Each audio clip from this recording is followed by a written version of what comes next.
Good morning student. आज मैं आपको स्टैंडर्ड 11 का चैप्टर 4 ठीक है, व्यवहार के जैवीय आधार, ठीक है, उनके विषय में मैं आगे के क्वेश्चन में समझा चुकी हूँ, यानी आगे समझा चुकी हूँ। अब आगे आएगा अपना केंद्रीय चेता तंत्र की कार्य प्रणाली को चर्चा कीजिए। ठीक है, केंद्रीय चेता तंत्र की कार्य प्रणाली की चर्चा कीजिए। उसमें सबसे पहले अपने चेता तंत्र के विषय में समझेंगे। ठीक है, चेता तंत्र अर्थात क्या है? तो चेता तंत्र क्या है? तो शरीर की प्रत्येक क्रिया का नियंत्रण चेता तंत्र के द्वारा होता है। शरीर की प्रत्येक क्रिया का नियंत्रण किसके द्वारा होता है? चेता तंत्र के द्वारा होता है।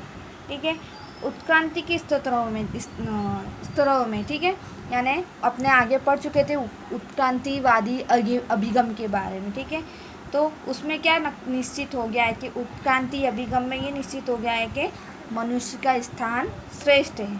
ठीक है, यानी जो मनुष्य का स्थान श्रेष्ठ है तो क्या है? मनुष्य के अत्यंत विकसित चेता तंत्र को कहते हैं। ठीक है, यानी मनुष्य का अत्यंत विकसित चेता तंत्र है। ठीक है, वो उत्क्रांतिवादी अभिगम में नक्की हो गया या निश्चित हो गया है।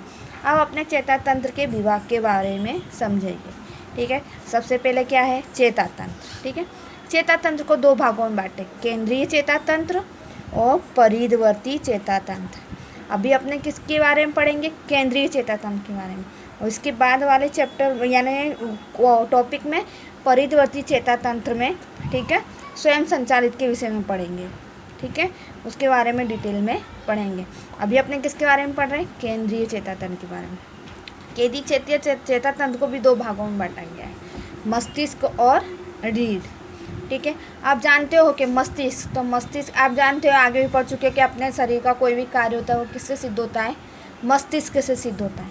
ठीक है, यानी कोई भी होता है, जैसे कोई भी सूचना होती है वो पहले मस्तिष्क से पहुंचती है, फिर मस्तिष्क अपने को आदेश देता है तो वो अपने वो फॉलो करते हैं।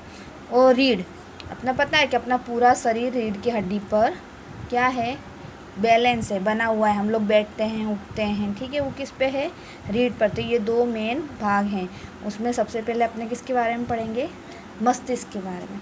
मस्तिष्क के बारे में पढ़ने से पहले अपने केंद्रीय चेता तंत्र के बारे में थोड़ा समझ लेंगे। ठीक है, क्या है केंद्रीय चेता तंत्र? ठीक है, अब क्या है? केंद्रीय चेता तंत्र प्रत्येक प्रकार की चेता की प्रवृत्ति का केंद्र है। यानी हम जो भी प्रवृत्ति करते हैं, ठीक है, प्रत्येक प्रकार की जो चेता की प्रवृत्ति है, जो सजग है, जो हम करते हैं, वो केंद्रीय चेता तंत्र का उसका केंद्र है।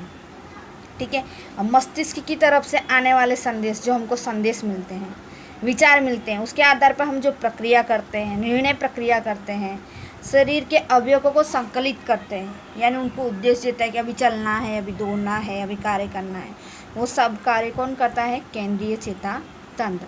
आपने पढ़ चुके हैं कि आगे केंद्रीय चेता तंत्र को दो भागों में बांटा गया है, मस्तिष्क और रीढ़। तो सबसे पहले हम लोग किसके बारे में पढ़ेंगे? मस्तिष्क के बारे में। ठीक है, अब मस्तिष्क, तो मस्तिष्क के विषय में पढ़ेंगे कि तो मस्तिष्क क्या है? मानव मस्तिष्क का विकास, ठीक है, हजारों वर्ष पहले हो चुका है, हजारों वर्ष पहले हो चुका है और अभी भी उसकी क्रिया जारी, यानी धीरे धीरे विकास होता जा रहा है। जैसे प्राचीन समय में व्यक्ति कैसा था? जंगलों में रहता था, धीरे धीरे वो समाज में रहने लगा, ऐसे विकास देखने को आपको मिल रहा है। यानी अपने ये जानते कि अभी भी क्रिया जारी है। ठीक है, अब जो मस्तिष्क है, ठीक है, वो अन्य किसी सजीव की अपेक्षा अत्यंत विकसित है। यानी और जो भी सजीव हैं उनकी अपेक्षा क्या है? अत्यंत विकसित है। अब वयस्क व्यक्ति है, ठीक है, उसके मस्तिष्क का वजन कितना होता है? 1.36 kg। ठीक है, 1.36 kg वजन है, और वो लगभग 10 अरब चेताकोष वाला होता है। कितना? 10 अरब चेताकोष वाला होता है। शरीर के कुल रक्त के भंडार में से मस्तिष्क के 5वें भाग का रक्त हृदय द्वारा प्राप्त करता है। ठीक है, यानी जो अपना शरीर है उसमें जो रक्त का भंडार है, ठीक है, जितना भी रक्त का भंडार उसका 5 भाग का कौन करता है? हृदय। ठीक है, हृदय द्वारा प्राप्त होता है। ठीक है, अब ये जो मस्तिष्क के कोष हैं वो 3 से 4 मिनट तक, ठीक है, ये जो मस्तिष्क कोष है उनको 4 से 5 मिनट तक, नहीं तो 3 से 4 मिनट तक अगर प्राणवायु ना मिले तो हमारे शरीर को क्या हो सकता है? नुकसान हो सकता है, गंभीर ईजा हो सकती है। हानि हो सकती है। ठीक है, अब इसके बाद में हम पढ़ेंगे मस्तिष्क की रचना। मस्तिष्क की रचना, तो मस्तिष्क को हम दो समान आधे भागों में बांटते हैं, यानी गोलार्ध में बांटते हैं। ठीक है, दो गोलार्ध में मस्तिष्क को दो आधे हिस्से में बटा हुआ है, जिसे हम मस्तिष्क के गोलार्ध के रूप में जानते हैं। मस्तिष्क जो बाहर से ढके हुए हैं उसे मस्तिष्क की छाल कहते हैं। ठीक है, जो बाहर से ढका हुआ है उसे हम क्या कहते हैं? मस्तिष्क की छाल। और मस्तिष्क की छाल है वो किसकी बनी हुई है? चेताकोषों की बनी हुई है। किसकी बनी हुई है? चेताकोषों की। अब ये मस्तिष्क की छाल जो चेताकोषों से बनी हुई है वो कैसे रंग की है? हल्के नीले रंग की होती है। हल्के नीले रंग की होती है, इसलिए इसे क्या कहते हैं? नीले पदार्थ के रूप में भी जानते हैं। किसकी बनी होती है? चेताकोषों की बनी होती है, पर ये हल्के नीले रंग की होती है, इसलिए इसे हम नीले पदार्थ के रूप में भी जानते हैं। अब मस्तिष्क, ठीक है, मस्तिष्क की रचना के विषय में पढ़ लिया। अब मस्तिष्क के भागों के विषय में पढ़ेंगे। तो मस्तिष्क को 3 भागों में बांटा जाता है। ठीक है, मस्तिष्क कंद और छोटा मस्तिष्क, दूसरा है सीमावर्ती तंत्र, और तीसरा है बड़ा मस्तिष्क या मस्तिष्क की छाल। पहला क्या है? मस्तिष्क कंद या छोटा मस्तिष्क, दूसरा है सीमावर्ती तंत्र, और तीसरा है बड़ा मस्तिष्क और मस्तिष्क की छाल। तो सबसे पहले अपने किसके बारे में पढ़ेंगे? मस्तिष्क कंद और छोटा मस्तिष्क।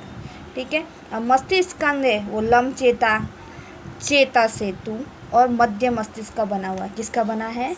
लंब चेता, चेता सेतु और मध्य मस्तिष्क का बना हुआ है। अब उसका कार्य क्या है? तो क्या कार्य करता है? मस्तिष्क का तो श्वासोश्वास, हृदय की धड़कना, ठीक है, चलने और सोने जैसी क्रियाओं पर क्या करता है? नियंत्रण करता है। क्या करता है? श्वासोश्वास की क्रिया, हृदय का धड़कना, चलने और सोने की क्रिया पर नियंत्रण करता है। चेता सेतु जो छोटे मस्तिष्क के संलग्न है, जुड़ा हुआ है। जो चेता सेतु है वो किससे? छोटे मस्तिष्क से जुड़ा हुआ है, संलग्न है। यह स्वप्न और चलने की क्रिया के साथ भी संलग्न है, यानी जुड़ा हुआ है।